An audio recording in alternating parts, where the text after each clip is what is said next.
जय हिंद, जय भारत, जय श्री राम। ये विषय होगा कि बुद्धिमानों का विषय पे कहेंगे।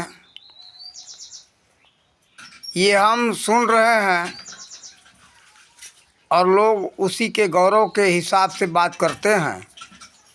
ये पता चलता है कि ये भारत देश विद्वानों का, बुद्धिमानों का, ऋषि महर्षियों का देश रहा है। उसी आधार पर आज भी लोग कहते हैं कि ये बुद्धिमानों का, विद्वानों का, ऋषि महर्षियों का देश है।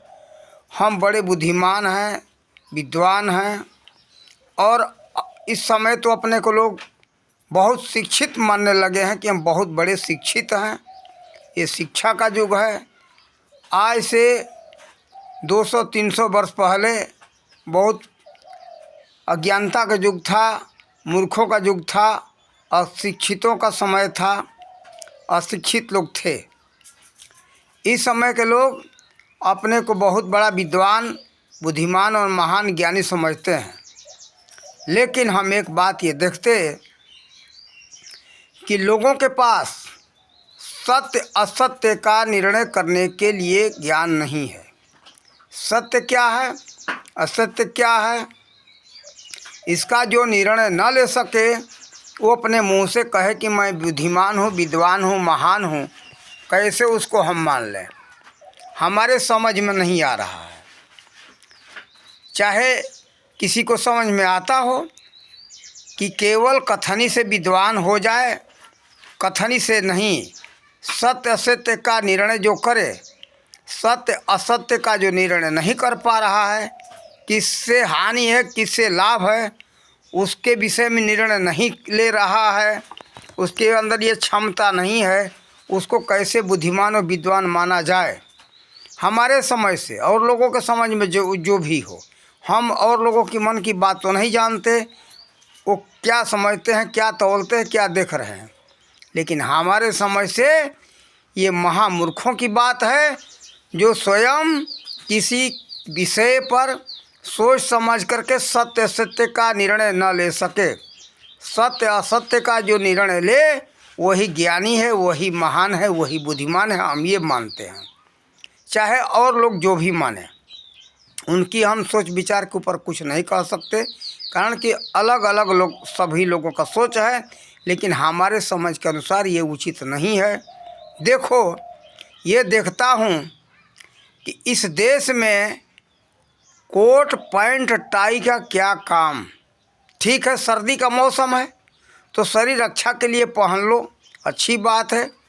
कारण कि वास्तव में कोट पैंट टाई का काम है शरीर का रक्षा, ठंडे से बचाना। लेकिन जब सर्दी पड़ती हो उस समय तो ठीक है, कारण कि ये प्रचलन ही कोट पैंट टाई का ठंडे प्रदेश से हुआ है।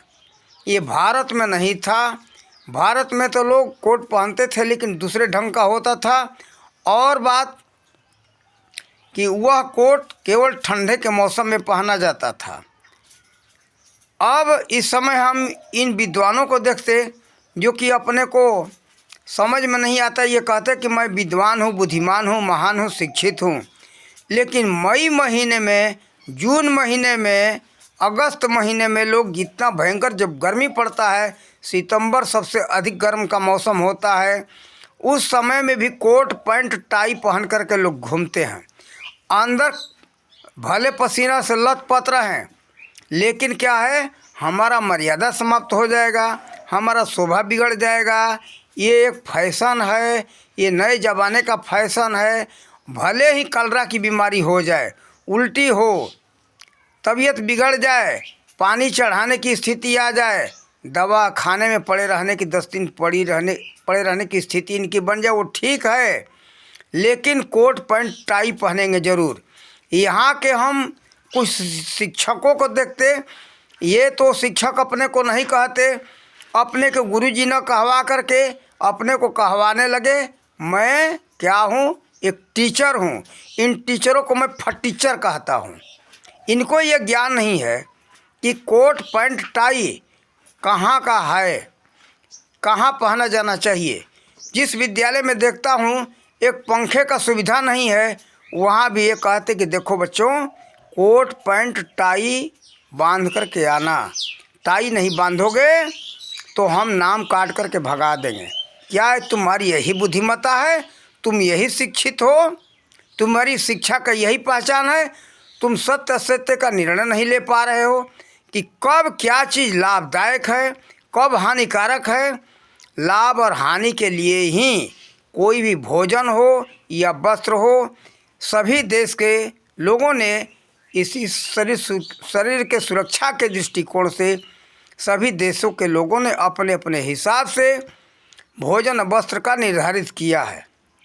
देखो, हमारा सर्दी और गर्मी इस भारत में दोनों होता है, तो गर्मी के मौसम में इस तरह के कपड़े का क्या काम? भले पसीना से बच्चा लथपथ रहे, परेशान रहे, कलरा हो जाए, बीमारी हो जाए, कोई परवाह नहीं, लेकिन स्कूल में तुम टाई बांध कर के आना। यहाँ के लोगों को हम देखते कि देख लिए कि ये कपड़ा, इस तरह का मकान बनता है, लोग बनाते हैं। कई लोगों से कहा हमने कि भाई इस तरह का मकान क्यों बनाते हो? रोशनदान छोड़ना चाहिए कि सूर्य का प्रकाश घर के अंदर आवे। तो नहीं, सब जगह से बिल्कुल बंद रखो और कहीं से बाहर से हवा अंदर ना, ऐसा मकान बनाते हैं लोग। आंगन पहले रहता था, आंगन तो बिल्कुल होता ही नहीं। देखो, आंगन रहने से लाभ होता है कि उसके अंदर हवा जाता है। अगने में जब हवा जाएगा तो सभी घरों में खिड़कियां होती थी, खिड़कियों से हवा प्रवेश करता है और अगने में सूर्य का प्रकाश जाता है। उसका प्रकाश और उसके प्रकाश के ताप से सभी घरों में ताप पहुंचता है, कीट हानिकारक कीटाणुओं का उस प्रकाश से नाश होता है और कोठरियाँ स्वच्छ होती हैं, सभी घर स्वच्छ हो जाते हैं। स्वच्छ हो जाते हैं तो लोगों के जीवन के लिए वो लाभकारी है, निरोगदायी है। इसके लिए पहले के हमारे पूर्वज लोग आंगन का प्रथा रखे थे। एक तो कहावत मैं सुना हूँ कि घर में लड़की का शादी करना हो तो मड़वा गाड़ने के लिए, नहीं मंडप लगाने के लिए वो जगह था, लेकिन इसके साथ साथ बहुत बड़ा है, सबके लिए जीवन रक्षक है।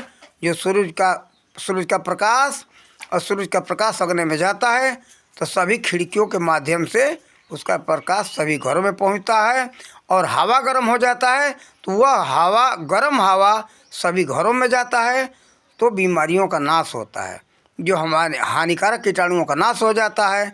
सबको निरोग रहने का उसमें अवसर मिलता है। जो घर में रहते हैं उनको वो निरोग रहते हैं। तो देखो, ये सब विज्ञान पूर्ण बातें थी, लेकिन यहाँ के लोग तो सब कुछ क्या है, ये सत्य असत्य का ये भाई क्यों, इस तरह का क्यों? यहाँ हम देखते कि देसी गाय न पालन करके सभी लोग जर्सी गाय पालन करने लगे, लेकिन ये नहीं विचार करते कि देसी गाय हमारी जो थी यहाँ की भारत की, उसमें क्या क्षमता था, किस तरह का हमें लाभ था। ये सत्य असत्य का निर्णय लेने का क्षमता लोगों में नहीं रह गया। हम बार बार यही कहेंगे। ये लोग क्या सीधा जवाब देते हैं, अब के समय में कोई रखता है वो गाय, उससे हमें क्या लाभ है? उसका दूध देखते कि अधिक है। ये किस गाय का? जर्सी गाय का। लेकिन जर्सी गाय में दूध जो है बिल्कुल पानी के जैसा होता है, उसमें घी मलाई नहीं होता है और उसमें रोगनाशक क्षमता नहीं होता है। जो हमारे भारत के देसी गायों में जो रोग प्रतिरोधक क्षमता दूध, घी, मूत्र, गोबर में है, वो विदेशी गायों में, जर्सी गाय में नहीं है। इसलिए भारत के गाय को पालना चाहिए। उसमें हमारे को निरोग करने वाला सभी वस्तु है, चाहे उसका गोबर हो, दूध हो, चाहे उसका दही, घी, मट्ठा, जो मक्खन जो भी हो, सब कुछ जो है हमको निरोग करने वाला है, सबको जीवन दान देने वाला है। और उसमें यह भी बताया गया है कि सभी देवताओं का वास गायों में है, यानी सभी कुछ देने व सब कुछ देने वाली है। जो सभी देवताओं से हम सबको जो प्राप्त होता है, सभी देवता उसके अंदर निवास करते हैं। देवता किसको कहा गया? दाता। एक बात ये समझ लो, दाता शब्द से देवता शब्द बना हुआ है। जैसे सूरज जो है प्रकाश के देवता हैं, वो प्रकाश देते हैं। चंद्रमा शीतलता देते हैं। गाय दूध देती है तो ये दूध की देवता हो गई, वो प्रकाश के देवता हो गए। और चंद्रमा शीतलता के देवता हो गए। जो फलदार वृक्ष जो फल देता है उस फल का वो देवता है। इस तरह से इस ब्रह्मांड में 33 करोड़ जो देवता बताया गया है वो झूठा नहीं है। उसमें एक से एक सूक्ष्म से सूक्ष्म जीवाणु है, वो भी हम सबको दे रहे हैं, वो इसीलिए देवता हैं।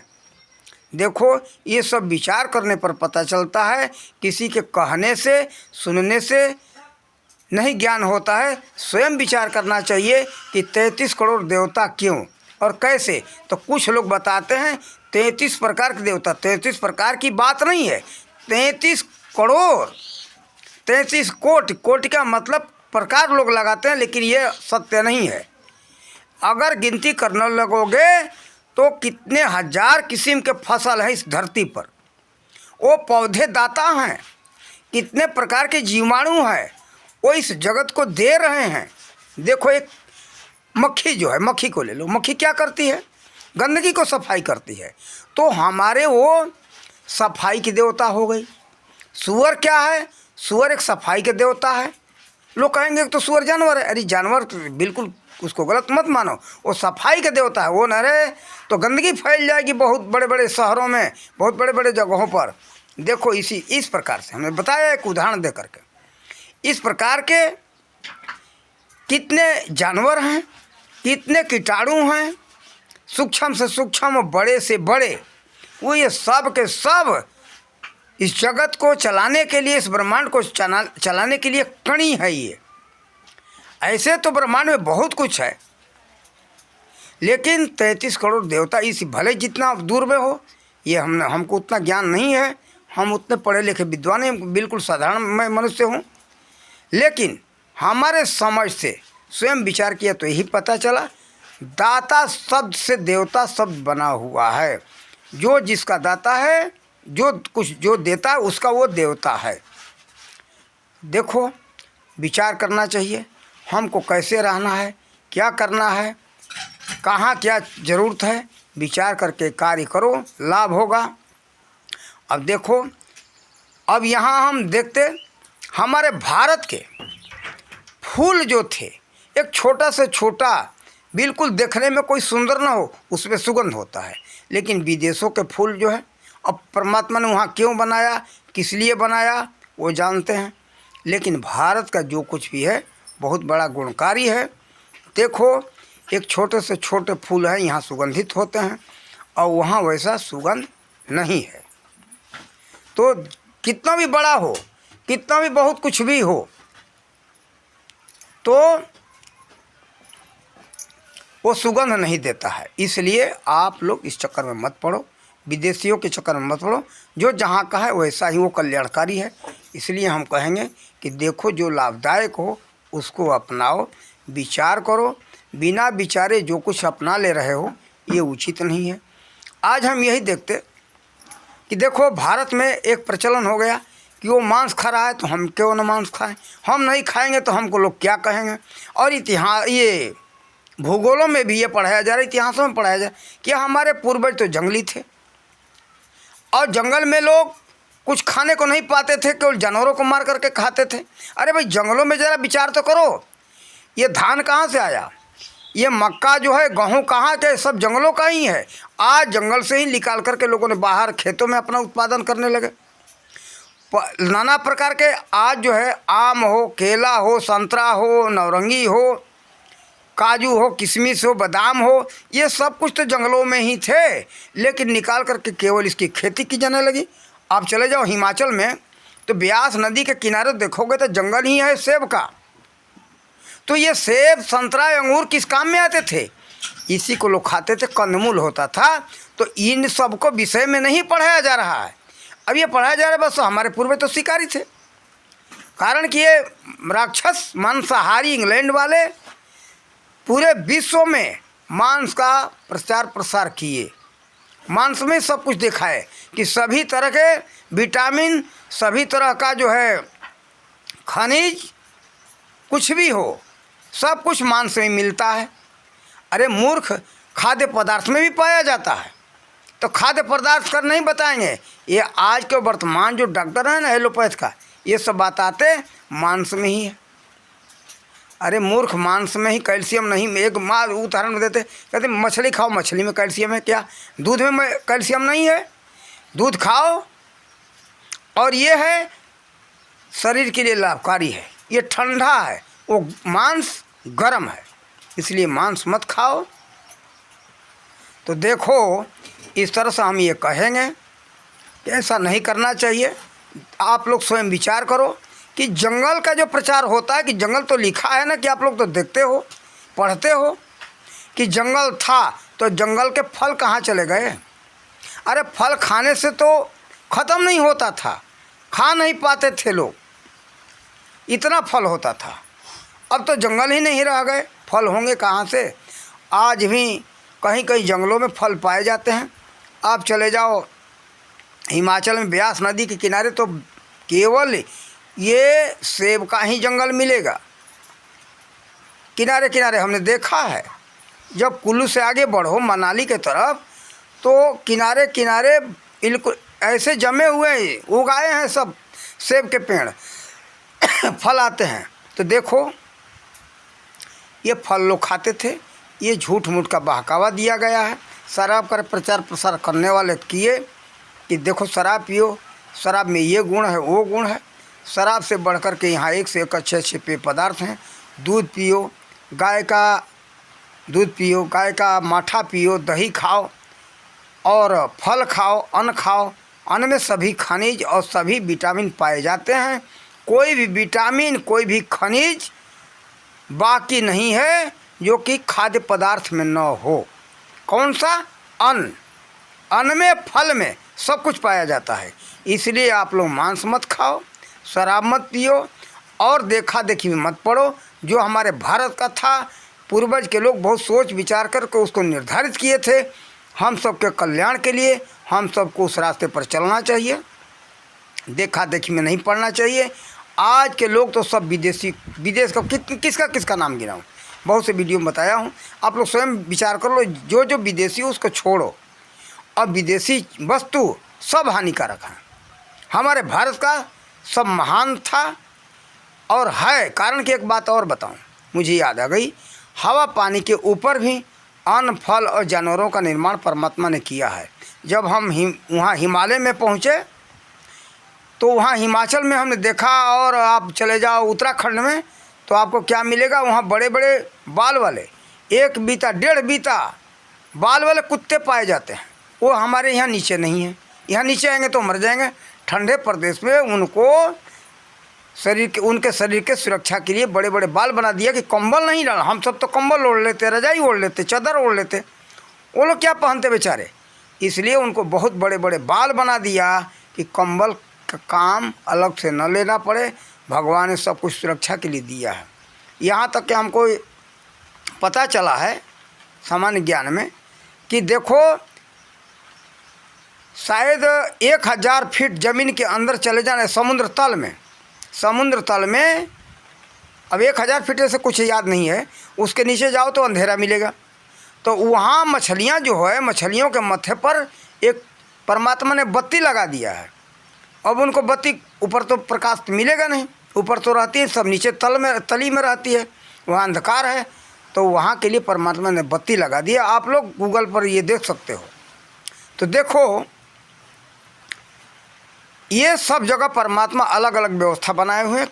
हर तरह का जानवर, हर तरह का मनुष्य, हर तरह का फल, हर तरह का अन्न वहाँ के प्राकृतिक वातावरण के हिसाब से बनाया है। वातावरण के हिसाब से जैसा बनाया है उसका हम सबको ऐसे उपयोग करना चाहिए, हम सब के लिए लाभकारी होगा। अगर उल्टा कार्य करेंगे तो हानि पहुँचाएगा।